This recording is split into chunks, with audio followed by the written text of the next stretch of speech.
আবারও বেরিয়ে পড়েছি পরের দিন ঘুরতে। মোহনাতে ঘুরতে যাচ্ছি আমরা। আর মোহনাতে গেলে একটু ভোর ভোর উঠলেই ভালো হয়, তবে আমরা খুব ভোর ভোর উঠতে পারিনি, একটু দেরি হয়ে গেছে। সূর্য এখনো খুব ভালো করে ওঠেনি। আর এখানে পুরীর মতো দীঘাতেও জগন্নাথ মন্দির তৈরি হচ্ছে, এখনো পুরোটা হয়নি, কবে হবে জানি না, দেখা যাক কবে হয়। ভোরে বেশ উঠতে দিকটা ভালোই লাগে, আর সূর্যটাও সবে উঠছে, মনে হচ্ছে যেন যে সমুদ্র থেকেই উঠছে। দেখা যাক মোহনাতে গেলে আমাদের কেমন লাগে।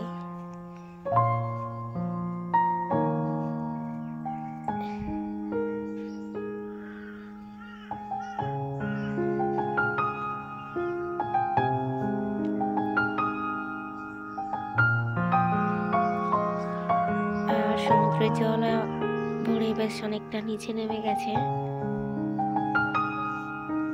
আপনারা দেখতেই পাচ্ছেন কতটা নিচে জল। আমরা চলে এসেছি মোহনাতে। বাড়ির সবাই আসছে একে একে, পাপাইয়ের বাবা পাপাইকে নিয়ে আসছে।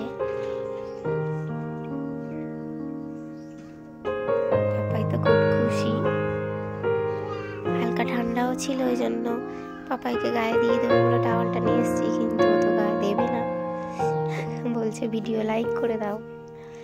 পাপাই এখানে ডাব দেখতে পেয়েছে, বলছে আমি ডাব খাবো। তো পাপাইয়ের বাবা একটা ডাব নিয়েছে,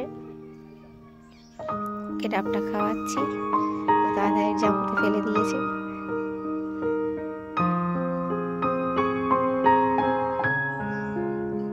আর এখানে এই যে দুম্বা সাটিন মাছ, এটা খেতে তো আমার খুবই ভালো লাগে।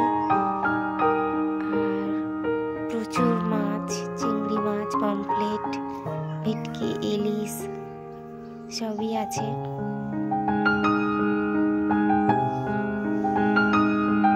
এই চিংড়িটা যেন কেমন দেখতে, আর এই যে ওইটা কি চিংড়ি আমি জানি না, তবে যেন কেমন একটা দেখতে। পমফ্লেট গুলো খুব সুন্দর, বেশ বড় বড়।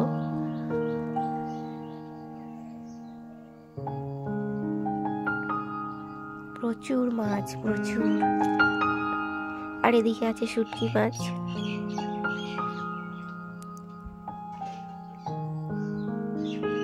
আর কাঁকড়া, এই যে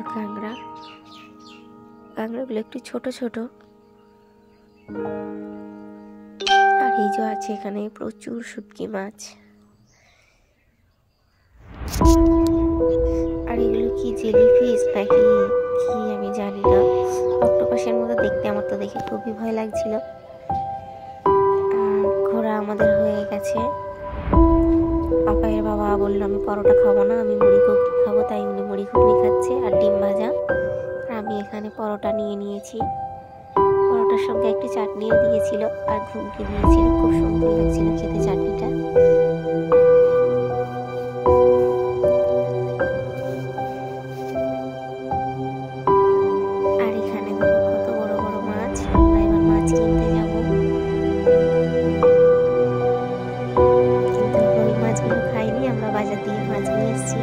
একটা 2 কেজি ওজনের ভেটকি মাছ নেওয়া হয়েছিল, সেটা বাজার দিয়ে কেটে আনা হয়েছে।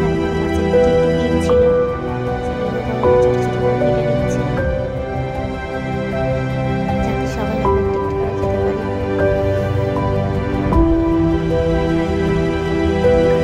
চিংড়ি নেওয়া হয়েছে, সেটা আলাদা হয়েছে।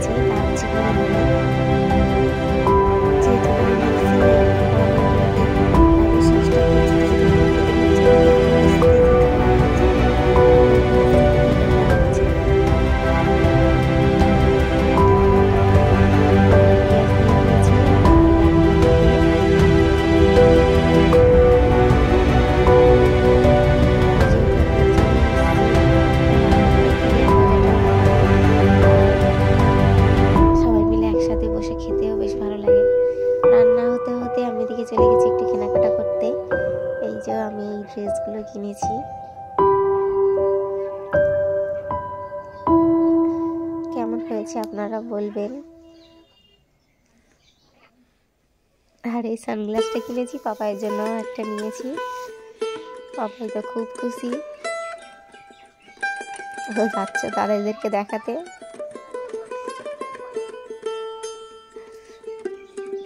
পাপাইকে দেখে আর পাপাইয়ের থেকে দাদারাও শিখে গেছে ভিডিও লাইক করে দাও বলা।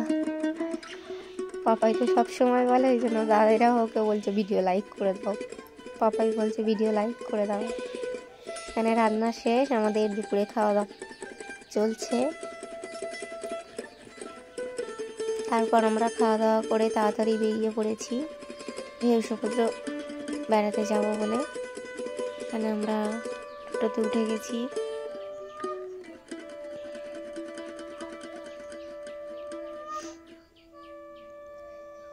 প্রথমেই ঢুকে দেখলাম টয় ট্রেন। পাপা কোনোদিন ওঠেনি, ওকে ভাবছি আজকে চড়াবো, কিন্তু ও তো একা উঠবে না।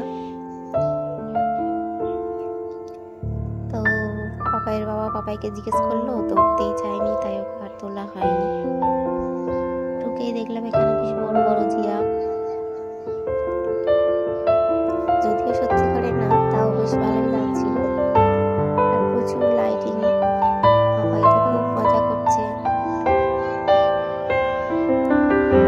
ছোটা মিমের সামনে ওকে দাঁড় করিয়ে দিয়েছে, একটা ফটো তুলবে, ও তো তুলবে না, ভয়ে নেমে যাচ্ছে।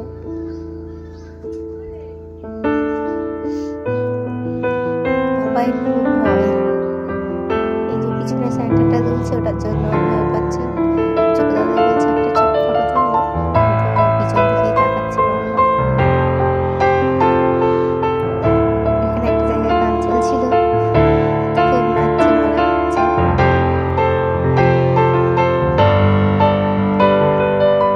পাপাই গান চললে নাচতে শুরু করে।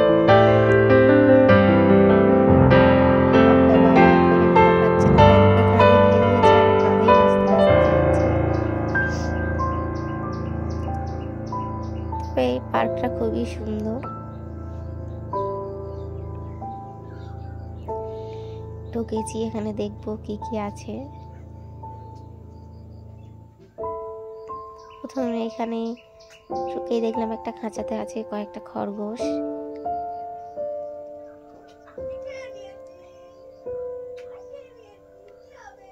আর আছে এখানে পায়রা, দুটো পায়রা।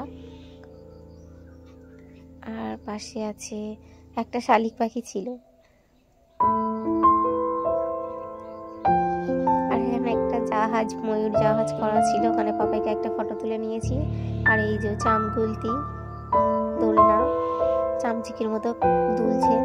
বাচ্চাটা কি করছে জানি না, আমার তো খুবই ভয় পাচ্ছে, কেমন চামচিকের মতো দুলছে। ঘোরা আমাদের হয়ে গেছে, এবার আমরা হোটেলের দিকে এগোবো, কারণ সন্ধ্যাবেলা আবার রান্না করার একটা ব্যাপার থাকে। যাওয়ার সময় ভাবলাম একটু কোল্ড ড্রিঙ্কস খেয়ে যাই, তাই একটু কোল্ড ড্রিঙ্কস খাবো বলে নিয়েছি, কিন্তু এটা এতটাই বাজে, খেতে আমার একদম ভালো লাগলো।